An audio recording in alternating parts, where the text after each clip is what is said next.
Alam nyo ba guys, sa totoo lang po, si Saidi at si Ate Elaine po, hindi na po magpapakita sa social media at sa lahat ng ano niya po. Kita nyo to si Ate Shireen at si Kuya Koseke, lulubog na yata or ilalayag. Pero si Kuya Ace at si Ate Nika, si Kuya Ace po ay pinaalis ni Sir Manig sa Manig's house kasi I don't know what's the reason. Basta siguro baka pinauwi lang muna siya ni Sir kasi tigas na din kasi ng ulo nila.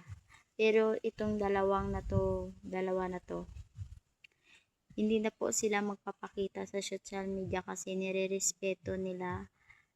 Respetuhin nyo muna sila kasi gusto nila mag-focus sa study nila at hindi muna sila magagadget, diba?